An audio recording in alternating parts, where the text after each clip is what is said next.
Ladies and gents, welcome to part 5 of the BUTTMAM series on shapes.io. To be honest, I've been looking forward to this part from the beginning, as the things we'll be going over today, and in later videos as well, are things that I myself have learned on the journey that was the pursuit of this TMAM. So I hope you've watched the first 4 parts, because today will mark the start of our venture into the deeper and more advanced aspects of the logic in this game. Okay, we have left home base now, so light your torches, we're going in. This video, as well as the next couple ones, will be mainly theoretical, and what I mean by theoretical is that I'll be talking about some aspects of the logic used in my TMAM. However, I'll talk about them as concepts first. Because if you're on board with the conceptual ideas, then afterwards we can have a look at how those concepts have been applied in my TMAM, how they've been implemented. And I reckon that'll be easier to digest. Otherwise, given the fact that the different modules are closely packed together in the actual machine, you might lose the overview and lose track of what's going on. Alright? Now, today's video will essentially revolve around one central question, and that question is, what is the difference between a zero signal and a null signal? Okay? What's the difference between the two? Are they interchangeable? And the quick and easy way out of this question is by answering that yes, they are. And for a long time, that's what I thought too. The thing is that as long as you're working with basic wiring setups, it doesn't really matter whether your wires are carrying zeros or null signals. Your modules will behave the exact same way. But exploring the topic more thoroughly has made me realize that, in fact, there are contexts in which the difference between a null and a zero is very much real and relevant. And once you get to that stage, then all of a sudden a light shines on new paths that previously didn't seem to exist. So my question to you is, torches ready? Let me show you what I mean. I'm going to find an empty spot on the map. Let's see.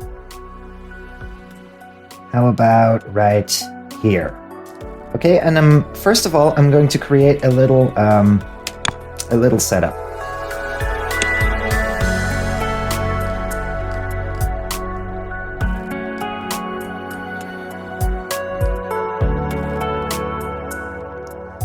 There we go. So first things first. On the left, I have 2 wires that carry a zero signal, and on the right, I have two wires that carry a null signal. Now, I don't know whether this is called null in the shapes.io community. Maybe there is a different term for it. I don't know. I tend to use the word null signal or void signal, potentially.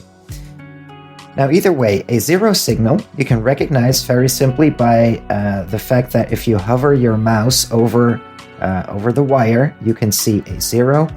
And if you hover your mouse over a null signal, then you will see this strike-through circle, or, I guess for the Scandinavians among you, the letter Ö. And the difference between them is that 0 is a signal. 0 is a value that a wire can have, and that value is 0. Okay? Null, on the other hand, is not a value. Okay? And the difference may seem negligible at first. Imagine this. The null signal is like a TV that's not turned on. Okay? And a null signal is like a TV that is turned on, but there is no particular channel that is showing, right? So TV is not turned on, TV is turned on, but you don't see any channel, you don't see anything. In both cases, you don't have any programming to watch, okay? But in 1, you are consuming electricity, your TV is consuming electricity because it is on, but it's not showing anything. That's maybe how you can compare these two values, or these two things. Okay, and in the beginning, that might seem like the same thing, because, for example, if I connect an OR gate to either one, you know, it doesn't matter whether I put in a 0 or a null. The result is going to be the same. The output is going to be the same. The same thing happens with the NOT gate, for example. If I attach a NOT gate to a 0 signal, it turns into a 1. If I attach it to a null signal, it will also turn into a 1. So, in the beginning, these things seem interchangeable, okay? But now, let me set up an example, and I'll show you how the difference between 0 and null is definitely relevant, okay? Just a second.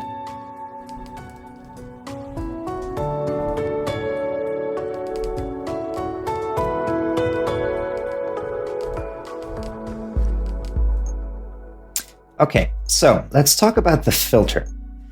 When you unlock the filter, you are led to believe that the filter has 2 different states, and depending on that state, it's going to output the shape or the paint or whatever you have coming across these belts. It's either going to direct that straight ahead, or it's going to reject it and output it on the side with the cross. You know, this one to the bottom. Okay, so if I turn this on, and for example we connect a shape line to that, like so, then the filter takes the upper route, right? Because the signal is a 1. When I turn the button off, then the shapes will be redirected to, they will be rejected. And this makes it take the second route, okay?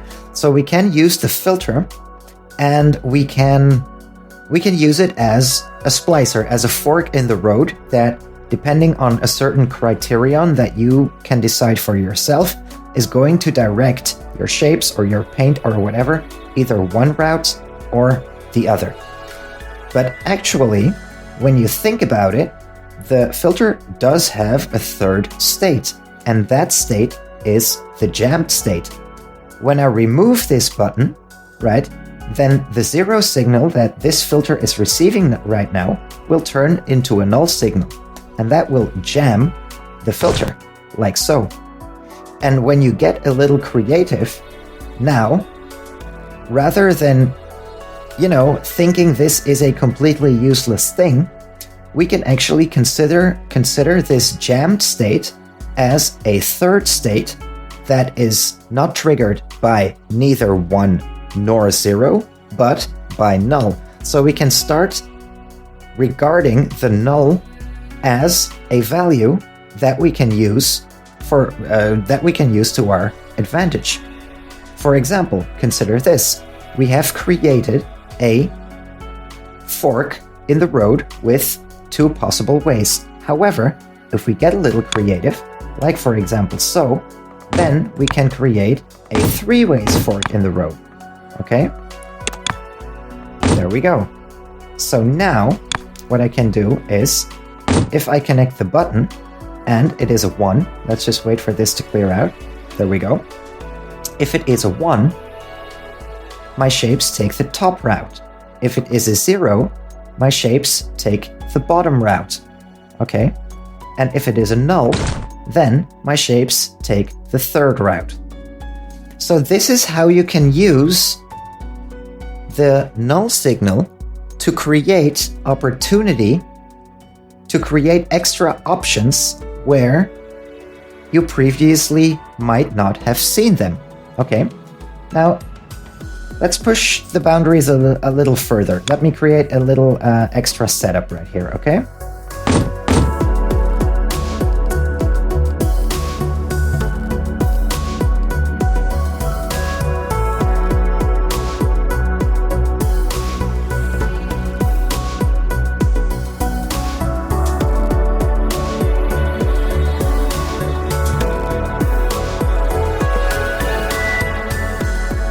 Okay, there we go. Now, consider this.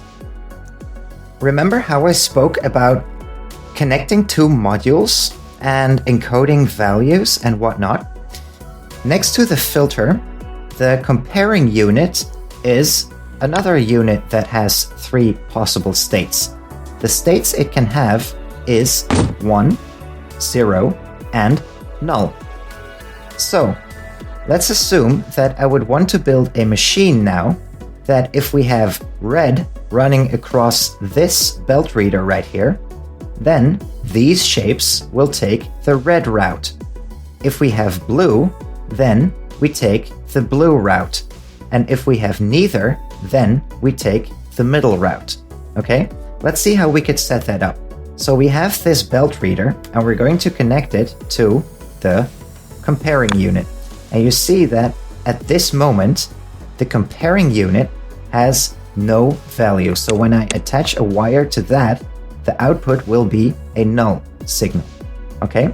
So what we can do, for example, is we connect the color red, and we connect this to the comparing unit together with the belt reader's Boolean output. Okay? So, what if now we connect that there, then we instantly get what we want. Look at the magic. If I connect the red line, then our shapes will move to the red line. Why is that? Because here we are picking up a signal. That signal is red. The red matches this red in the comparing unit, and a 1 is output. The 1 connected to the filter outputs towards the top line. Okay? Now, let's attach blue instead. Now, our shapes start taking the bottom route. Why is that? Well, because we're outputting a blue signal, the blue signal does not match the red signal, a 0 is output, and the 0 is connected to the filter, and the shapes are output towards the bottom. Now, if I cut this line altogether, then our shapes will start taking the middle route. Why is that? Well, because this signal is now cut off, and the comparing unit receives no signal. Because it receives because it doesn't receive a signal, which is the same as saying it receives a null signal, right? If it receives a null, then it will also output a null. And because that is now attached to the filter, we actually have three possible settings that this filter can have based on the three possible outputs that can come from the comparing unit. So I hope you can see the potential in this, right? You can get very creative with this. This is a very simple setup where you can have a machine do three different things, where we previously thought that we could do only two things. Okay, I hope you find that interesting, that observation. Now there is something else I want to talk about. Another consequence or another thing that you could do with the difference between a null signal and a 0 signal. So let's move on. Let's move out of the way. Let's move elsewhere. Let's go here. And I'm going to create a 0 signal on the left. I'm going to create a 1 signal on the right. There we go. And then with transistors, I'm going to keep these signals from looping back. Okay? So, like so. And then we're going to run these signals into each other. Now, remember that I told you that the 0 signal is a signal and it has a value. That value is 0. It's like asking, if I asked the question, or if you asked the question to me, how many siblings do you have? I could respond by saying 0. That would be my null signal, right? But if you ask, how many siblings do you have? And I don't respond at all, then that would correspond to the null signal, if you know what I'm saying.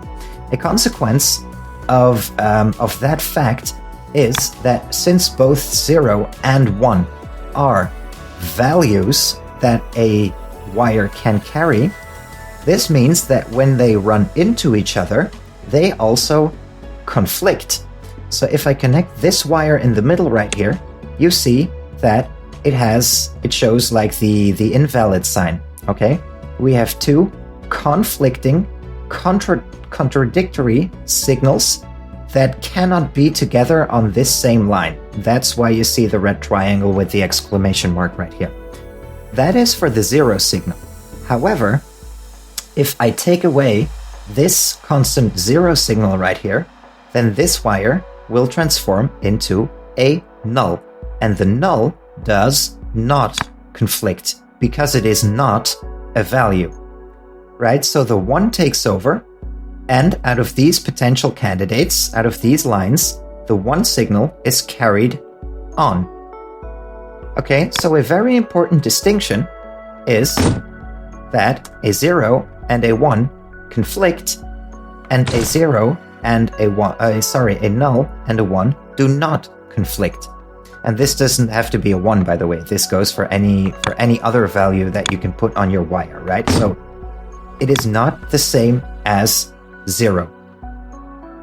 Okay, now in later videos, we're gonna get back to this, because even this, there was a long time I thought that there was no single case in which an invalid line like this one could be practical, could have a practical purpose. We will get back to that in later videos. So the point I want to make in this video is that when you start building and expanding your modules and they're becoming gradually more complex, you might have modules that output a 0 and you would want to merge them with a 1. So for example, you would want to make sure that your module doesn't output a 0, but it outputs a null signal instead of a 0, right? So in other words, you want a way to turn a 0 into a null, or vice versa. And that is absolutely possible. Let me show you how. So let's output a 0 signal, and let's draw a wire. And now we're going to work with a transistor. The way a transistor works is that it lets the signal that comes in from the straight through side, which in this case is the left side, it lets that signal pass if the side input gets a non-zero signal. Okay? So if this is a 1, the 0 can pass, and otherwise it can't pass. So what we can do, very simply, is this.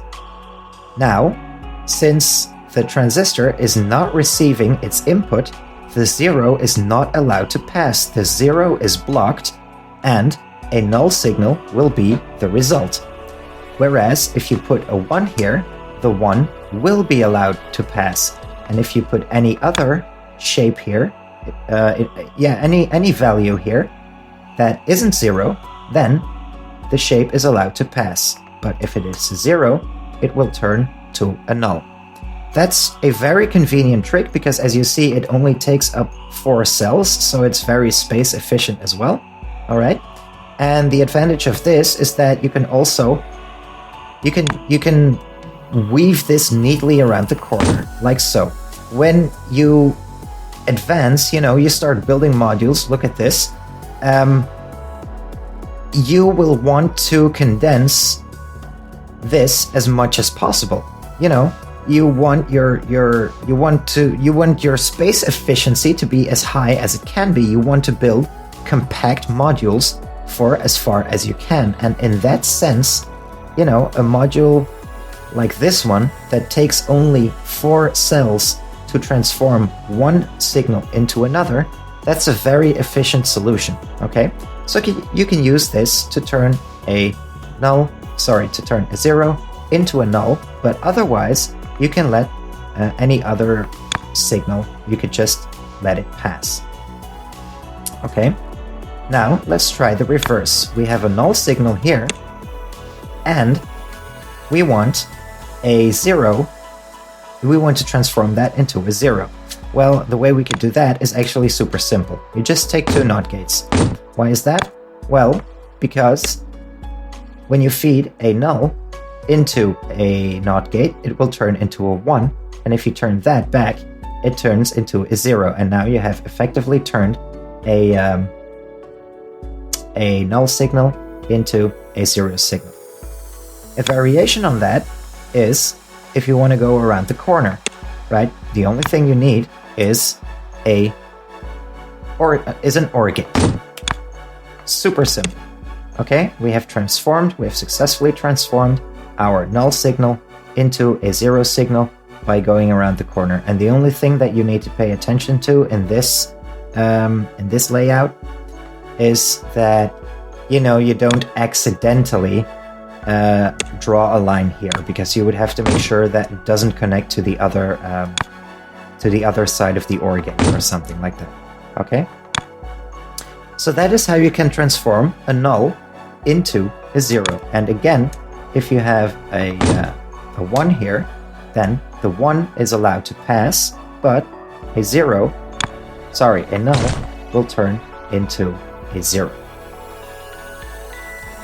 So I guess that's basically that. That is what I wanted to talk about today. A null signal and a 0 signal is not the same thing. In some occasions they can be interchangeable, but in others they are definitely not the same thing. And you can either let that make the game harder for you, or you can exploit that and turn that into an advantage, into an asset, into a possibility that is equal in value, like the 0 and the 1, like in this example here. So I hope you found this eye-opening, this video. And when I stumbled across this, when I started experimenting with the null and the 0, and I created little modules like this, I noticed that my horizon did expand. I suddenly saw this game more clearly or something, if that makes sense, okay? So I hope you found this video fun. If you did, then I think it's safe to say that you will definitely also enjoy the videos to come, because we will dig deeper, bit by bit, video by video, step by step. We are going to uncover the deep logic of this game. And the rabbit hole in this game, as I heard myself say on several occasions in previous videos, the rabbit hole in this game goes deep. The more you explore the logic, the more you think you understand everything, or as soon as you think you understand everything, there's this tiny little detail that you discover, and you think, what? This actually gives me a lot more possibilities, and boom, you're hooked again for another few hours or days or weeks or months of gameplay. So again, I hope you enjoyed this video. Thank you very much for watching. I hope you're looking forward to part 6, and I wish you all a lovely day. Thank you. Take care. Bye-bye.